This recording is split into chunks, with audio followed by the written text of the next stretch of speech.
Hello guys, ಎಲ್ಲರಿಗೂ ನಮಸ್ಕಾರ. ಇವತ್ತು ನಾನು ಕಂಪ್ಲೀಟ್ ವರಮಹಾಲಕ್ಷ್ಮಿ ಡೆಕೋರೇಷನ್ ಬಗ್ಗೆ ಈ ವಿಡಿಯೋದಲ್ಲಿ ಎಕ್ಸ್ಪ್ಲೈನ್ ಮಾಡ್ತಾ ಇದ್ದೀನಿ. ಇವಾಗ ನೀವು ನೋಡ್ತಾ ಇರೋದೆಲ್ಲ ನಮ್ಮ ಮನೇಲಿ ಮಾಡಿರುವಂತಹ ವರಮಹಾಲಕ್ಷ್ಮಿ ಅಲಂಕಾರದ ಇಮೇಜಸ್.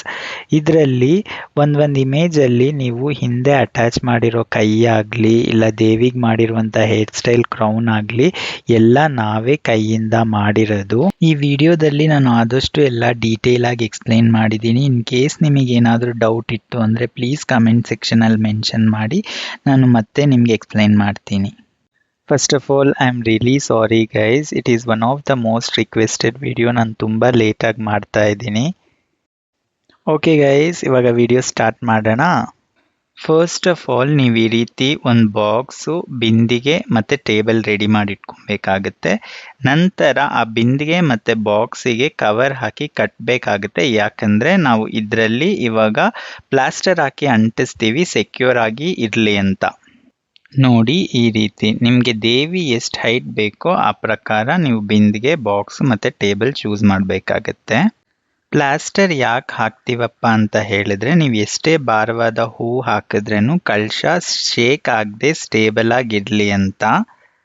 ಮತ್ತೆ ಒಳಗಡೆ ಕವರ್ ಯಾಕೆ ಹಾಕಿ ಕಟ್ತೀವಪ್ಪ ಅಂತ ಹೇಳಿದ್ರೆ, ಈ ಪ್ಲಾಸ್ಟರ್ ಹಾಕೋದ್ರಿಂದ ಕಳಶಕ್ಕೆ ಆಗಲಿ ಬಾಕ್ಸ್ಗೆ ಆಗಲಿ ಯಾವುದೇ ರೀತಿ ಕರೆ ಅಂಟ್ಕೊಳ್ದೆ ಇರಲಿ ಅಂತ ಕವರ್ ಹಾಕಿ ಕಟ್ತೀವಿ. ನಿಜವಾಗ್ಲೂ ಗೈಸ್, ಈ ವಿಧಾನ ತುಂಬಾ ಅಫೋರ್ಡೆಬಲ್ ಅಂಡ್ ಈಸಿಯಾಗಿದೆ.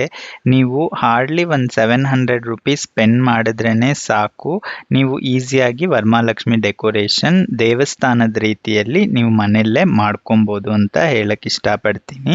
ನೋಡಿ, ಕಳಶದ ಕಂಠಕ್ಕೆ ಈ ರೀತಿ ಕಡ್ಡಿ ಕಟ್ಟಬೇಕಾಗುತ್ತೆ. ಈ ಸ್ಟೆಪ್ಪು ತುಂಬಾನೇ ಇಂಪಾರ್ಟೆಂಟು. ಯಾಕಂದ್ರೆ ಇದೇ ಕಡ್ಡಿ ಮೇಲೆ ನಾವು ಕೈ, ಕಾಲು, ಭಾರವಾದ ಮಾಲೆನ ಹಾಕ್ತೀವಿ. ಸೊ ಈ ಕಡ್ಡಿ ಏನಿರುತ್ತೆ, ನೀವು ಟೈಟ್ ಅಂಡ್ ಸೆಕ್ಯೂರ್ ಆಗಿ ತುಂಬಾ ಒಂದು 2-3 ಟ್ವೈನ್ ದಾರದಿಂದ ನೀವು ಕಟ್ಟಬೇಕಾಗತ್ತೆ. ಯಾಕಂದ್ರೆ ಇದ್ರ ಮೇಲೆ ಕಂಪ್ಲೀಟ್ ಭಾರ ಅನ್ನೋದು ಡಿಪೆಂಡ್ ಆಗಿರುತ್ತೆ. ಅದಕ್ಕೆ ಈ ಸ್ಟೆಪ್ ತುಂಬಾನೇ ಇಂಪಾರ್ಟೆಂಟು.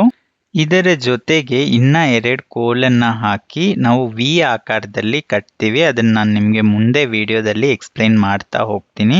ಅದಕ್ಕೆ ವಿಡಿಯೋನ ಯಾವುದೇ ರೀತಿ ಎಲ್ಲೂ ಸ್ಕಿಪ್ ಮಾಡಕ್ ಹೋಗಬೇಡಿ. ನಾನು ಈಚ್ ಅಂಡ್ ಎವ್ರಿ ಟಿಪ್ ತುಂಬಾ ಇಂಪಾರ್ಟೆಂಟ್ ಆಗುತ್ತೆ ನಿಮಗೆ. ನೋಡಿ, ಈ ರೀತಿ ಕಟ್ಟಾದ್ಮೇಲೆ ವಿ ಆಕಾರದಲ್ಲಿ 2 ಕಡೆ ನಾವು ಕೋಲನ್ನ ಅಡ್ಜಸ್ಟ್ ಮಾಡಿ ಪ್ಲಾಸ್ಟರ್ ಹಾಕಿ ಸೆಕ್ಯೂರ್ ಮಾಡ್ತೀವಿ. ಇನ್ನು ಕೈ, ಕಾಲು ವಿಚಾರಕ್ಕೆ ಬಂದ್ರೆ, ಮಾರ್ಕೆಟಲ್ಲಿ 1000 ರೂಪಾಯಿ ಕೊಟ್ಟು ತರೋದಕ್ಕಿಂತ ಮನೇಲೇ ನೀವು ಈಸಿಯಾಗಿ ಮಾಡ್ಕೊಬೋದು. ನೋಡಿ, ಅಲ್ಲಿ ಕೈ, ಕಾಲು ನಾನು ಮಾಡಿಟ್ಟಿದ್ದೀನಿ. ಅದು ಯಾವ ರೀತಿ ಮಾಡೋದಂತ ನಾನು ಎಕ್ಸ್ಪ್ಲೈನ್ ಮಾಡ್ತಾ ಹೋಗ್ತೀನಿ. ಈ ಕೈ, ಕಾಲು ಎಲ್ಲ ಮಾಡಕ್ಕೆ ನಿಮಗೆ ತೆಂಗಿನ ನಾರು, ಸಣ್ಣ ದಾರ, ಟ್ವೈನ್ ದಾರ ಮತ್ತೆ ಒಂದು ಬಟ್ಟೆ ಒಣಗಾಕಕ್ಕೆ ಯೂಸ್ ಮಾಡ್ತೀವಲ್ಲ ಕಂಬಿ, ಆ ರೀತಿ ಹಾರ್ಡ್ವೇರ್ ಶಾಪಲ್ಲಿ ಸಿಗುತ್ತೆ ನಿಮಗೆ. ಇದಿಷ್ಟು ಇದ್ರೆ ಸಾಕು, ನೀವು ಈಸಿಯಾಗಿ ಕೈ, ಕಾಲುಗಳನ್ನ ಮನೆಯಲ್ಲೇ ಮಾಡ್ಕೊಬೋದು. ಇದರ ಅಡ್ವಾಂಟೇಜ್ ಏನಪ್ಪಾ ಅಂತ ಹೇಳಿದ್ರೆ, ನಿಮ್ಮ ಸ್ಯಾರಿ ಕಲರ್ಗೆ ಎವ್ರಿ ಟೈಮ್ ವೆಲ್ವೆಟ್ ಕ್ಲಾತ್ನ ಚೇಂಜ್ ಮಾಡ್ಕೊಬೋದು. ಪ್ಲಸ್ ನೀವು ಯಾವ ರೀತಿ ದೇವಿ ಕೂರಿಸ್ತೀರೋ ಆ ರೀತಿ ಕೈ, ಕಾಲುಗಳನ್ನ ಈಸಿಯಾಗಿ ಬೆಂಡ್ ಮಾಡ್ಕೊಬೋದು. ತುಂಬಾ ಫ್ಲೆಕ್ಸಿಬಲ್ ಆಗಿರುತ್ತೆ ಮನೆಯಲ್ಲೇ ಮಾಡೋದ್ರಿಂದ. ಮತ್ತೊಂದು ವಿಧಾನ ಏನಪ್ಪಾ ಅಂತ ಹೇಳಿದ್ರೆ, ನಿಮಗೆ ನಾರು, ತೆಂಗಿನ ನಾರೆಲ್ಲ ಸಿಗ್ಲಿಲ್ಲ ಅಂದ್ರೆ ಇದೇ ಕಂಬಿಗೆ ನೀವು ನ್ಯೂಸ್ ಪೇಪರ್ ಕ್ರಶ್ ಮಾಡಿ ಸೆಲೋ ಟೇಪಲ್ಲಿ ಸುತ್ತುತ್ತಾ ಹೋದ್ರೆ ನಿಮಗೆ ಈ ಆಕಾರ ಸಿಗುತ್ತೆ. ಅದು ಚೆನ್ನಾಗಿ ಲೈಟ್ ವೆಯ್ಟ್ ಆಗಿರುತ್ತೆ. ಆದ್ರೆ ನಾನಿಲ್ಲಿ ಯಾಕೆ ಯೂಸ್ ಮಾಡಿಲ್ಲ ಅಂತ ಹೇಳಿದ್ರೆ, ವೆಲ್ವೆಟ್ ಕ್ಲಾತ್ ತುಂಬಾ ಜಾರತ್ತೆ ಮತ್ತೆ ಚೆನ್ನಾಗಿ ಕಾಣಲ್ಲ. ನೋಡಿ, ಈ ರೀತಿ ರೆಡಿ ಮಾಡಿ ಇಟ್ಕೊಬೇಕಾಗತ್ತೆ. ನಾನು ಕಂಬಿ ಹೇಳಿದ್ನಲ್ವಾ, ಅದು ಇದೇನೆ, ಹಾರ್ಡ್ವೇರ್ ಶಾಪಲ್ಲಿ ಸಿಗುತ್ತೆ. ಹಾರ್ಡ್ಲಿ 100 ರೂಪೀಸ್ ಇರುತ್ತೆ. ನೋಡಿ, ಕೈ ಇದೇನೆ, ಯಾವ ರೀತಿ ಫ್ಲೆಕ್ಸಿಬಲ್ ಆಗಿ ನೀವು ಮಾಡ್ಕೊಬೋದು, ಬೆಂಡ್ ಮಾಡ್ಕೊಬೋದು ಅಂತ. ನೋಡಿ, ಕಂಬಿನ ಒಂದು 2-3 ಎಳೆನ ಕಟ್ ಮಾಡಿ ನಿಮಗೆ ಯಾವ ಶೇಪಿಗೆ ಬೇಕೋ ಆ ಶೇಪಿಗೆ ಬೆಂಡ್ ಮಾಡಿ ಇಟ್ಕೊಬೇಕಾಗತ್ತೆ. ಅದ್ರ ಮೇಲೆ ನಂತರ ಟ್ವೈನ್ ಸುತ್ತಬೇಕಾಗತ್ತೆ.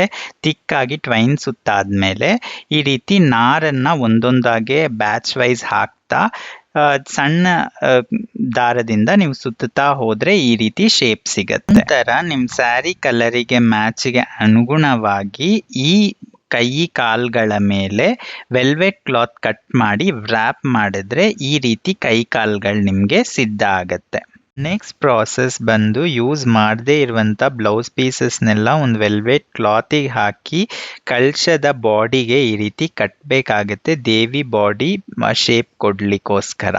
ನಾನು ಮುಂಚೆನೆ ನಿಮಗೆ ಹೇಳಿದೆ, ಹಿಂದೆ ವಿ ಆಕಾರದಲ್ಲಿ ಕೋಲ್ ಸುತ್ತಬೇಕಾಗತ್ತೆ, ಕಟ್ಟಬೇಕಾಗತ್ತೆ ಅಂತ ಹೇಳಿ. ಅದು ಇದೇ ರೀತಿ ಸುತ್ತಬೇಕಾಗತ್ತೆ. ಕಳಶದ ಕಂಠಕ್ಕೆ ಕಟ್ಟಿರೋ ಕಡ್ಡಿಗೆ ವಿ ಆಕಾರದಲ್ಲಿ ಕೋಲನ್ನು ನಾವು ಸೆಲೋ ಟೇಪಿಂದ ಟೈಟ್ ಆಗಿ ಫಿಕ್ಸ್ ಮಾಡ್ಕೊಬೇಕಾಗತ್ತೆ. ಇದು ಯಾತಕ್ಕೆ ಯೂಸ್ ಆಗುತ್ತೆ ಅಂತ ಹೇಳಿದ್ರೆ, ಹಿಂದೆ 4 ಕೈಗಳನ್ನು ಫಿಕ್ಸ್ ಮಾಡಲಿಕ್ಕೆ ಈ ಕೋಲ್ ತುಂಬಾನೇ ಯೂಸ್ ಆಗತ್ತೆ. ನೆಕ್ಸ್ಟ್ ಅದೇ ರೀತಿ ಇನ್ನೂ ಸ್ವಲ್ಪ ಕೋಲು ಟೈಟಾಗಿ ಸೆಕ್ಯೂರ್ ಆಗಲಿ ಅಂತ ಹೇಳಿ ಸೊಂಟದ ಭಾಗದಲ್ಲಿ ಕೋಲನ್ನು ಸೆಲೋ ಟೇಪಿಂದ ಟೈಟಾಗಿ ಈ ರೀತಿ ಫಿಕ್ಸ್ ಮಾಡ್ಕೊಬೇಕಾಗತ್ತೆ. ನಂತರ ದೇವಿಯ ಸೊಂಟದ ಭಾಗಕ್ಕೆ ಬ್ಲೌಸ್ ಪೀಸ್ನ ವೆಲ್ವೆಟ್ ಕ್ಲಾತಲ್ಲಿ ವ್ರ್ಯಾಪ್ ಮಾಡಿ ಮೇಲೆ ಹೇಗೆ ಕಟ್ಕೊಂಡ್ರೋ ಅದೇ ರೀತಿ ಕಟ್ಕೊಬೇಕಾಗತ್ತೆ. ಈ ರೀತಿ ಸೊಂಟದ ಭಾಗಕ್ಕೆ ಕಟ್ಟಬೇಕಾಗತ್ತೆ. ಇದು ಕಾಲು ಮತ್ತು ಸೀರೆ ಎಲ್ಲ ಫಿಕ್ಸ್ ಮಾಡಬೇಕಂದ್ರೆ ನಮಗೆ ತುಂಬಾನೇ ಯೂಸ್ ಆಗತ್ತೆ. ನಂತರ ತುಂಬಾನೇ ಇಂಪಾರ್ಟೆಂಟ್ ಆದಂಥ ಒಂದು ಕೆಲಸ ದೇವಿಗೆ ಸೀರೆ ಉಡಿಸುವಂಥದ್ದು. ಇಲ್ಲಿ ನೀವು ವಿಡಿಯೋದಲ್ಲಿ ನೋಡ್ತಾ ಇರುವ ಥರಾನೇ ದೇವಿಗೆ ಎಷ್ಟು ಬೇಕೋ ಅಷ್ಟು ಪಲ್ಲು ಕ್ಲಾತ್ನ ಬಿಟ್ಕೊಂಡು ಉಳಿದ ಎಲ್ಲ ಸೀರೆನೂ ಸ್ಮಾಲ್ ಪ್ಲೀಟ್ ಮಾಡಿ ಅದನ್ನು ಬಟ್ಟೆಗೆ ಹಾಕೋ ಕ್ಲಿಪ್ ಮುಖಾಂತರ ನೀವು ಟೈಟಾಗಿ ಸೆಕ್ಯೂರ್ ಮಾಡ್ಕೊಬೇಕಾಗತ್ತೆ. ನನ್ನ ಪ್ರಕಾರ ಪಲ್ಲುನ ತುಂಬ ಕಡಿಮೆ ಬಿಟ್ಕೊಳ್ಳಿ, ಆವಾಗ ನಿಮಗೆ ಕಾಲಿಗೆಲ್ಲ ಬಟ್ಟೆ ಸುತ್ತಕ್ಕೆ ಕ್ಲಾತ್ ಸಫಿಷಿಯೆಂಟಾಗಿ ಸಾಲತ್ತೆ.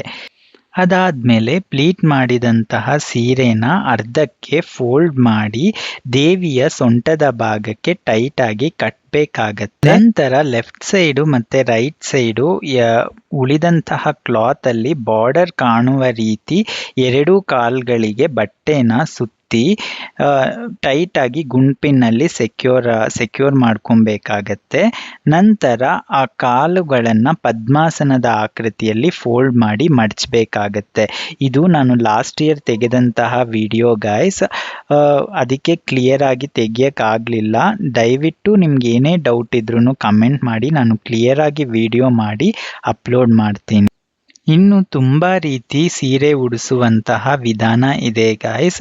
ನಿಮಗೆ ಬೇಕು ಅಂದರೆ ದಯವಿಟ್ಟು ಸಬ್ಸ್ಕ್ರೈಬ್ ಮಾಡಿ ಬೆಲ್ ಐಕಾನ್ನ ಪ್ರೆಸ್ ಮಾಡಿ ಇಟ್ಕೊಳ್ಳಿ. ನಿಮಗೆ ಯಾವುದೇ ರೀತಿ ಡೌಟ್ ಇತ್ತು ಅಂದ್ರೂ ನನಗೆ ಕಮೆಂಟ್ ಮಾಡಿ, ನಾನು ಆ ವಿಡಿಯೋನ ಪ್ರಿಪೇರ್ ಮಾಡಿ ಅಪ್ಲೋಡ್ ಮಾಡ್ತೀನಿ. ದಯವಿಟ್ಟು ಎಂಕರೇಜ್ ಮಾಡಿ, ನಾನು ನಿಮಗೆ ಖಂಡಿತ ವಿಡಿಯೋ ಮಾಡಿ ಅಪ್ಲೋಡ್ ಮಾಡ್ತೀನಿ.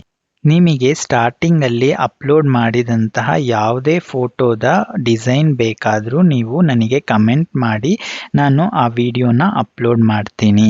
ಅದಾದಮೇಲೆ 4 ಕೈಗಳನ್ನು ಈ ರೀತಿ ಫಿಕ್ಸ್ ಮಾಡ್ಕೊಬೇಕಾಗತ್ತೆ. ಕಳಶಕ್ಕೆ ಕಟ್ಟಿರುವಂತಹ ಕಡ್ಡಿಗೆ ಈ ರೀತಿ ಕೈಗಳನ್ನು ಫಿಕ್ಸ್ ಮಾಡ್ಕೊಬೇಕಾಗತ್ತೆ.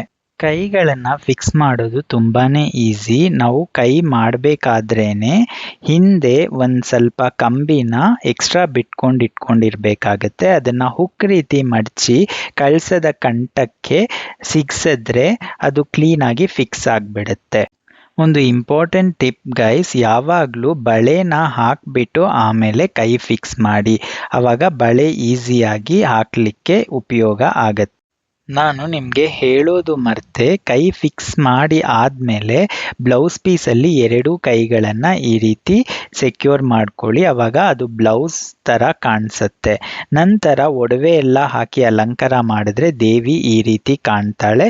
ಕಳಸದ ಒಳಗಡೆ ಹಾಕೋ ಸಾಮಗ್ರಿಗಳನ್ನೆಲ್ಲ ಹಾಕಿ ತೆಂಗಿನಕಾಯಿ ಇಟ್ಟು ಮುಖವಾಡ ಕಟ್ಟಿದ್ರೆ ದೇವಿ ಲಕ್ಷಣವಾಗಿ ರೆಡಿ ಆಗ್ತಾಳೆ. ನಿಮ್ಗೆ ಇನ್ ಕೇಸ್ ಕಳಶದ ಒಳಗಡೆ ಏನೇನು ವಸ್ತು ಹಾಕಬೇಕು ಅನ್ನೋದು ಡೌಟ್ ಇತ್ತು ಅಂದರೆ ದಯವಿಟ್ಟು ಕಮೆಂಟ್ ಮಾಡಿ, ನಾನು ನಿಮಗೆ ಸೆಪ್ರೇಟ್ ವಿಡಿಯೋ ಮಾಡಿ ಹಾಕ್ತೀನಿ.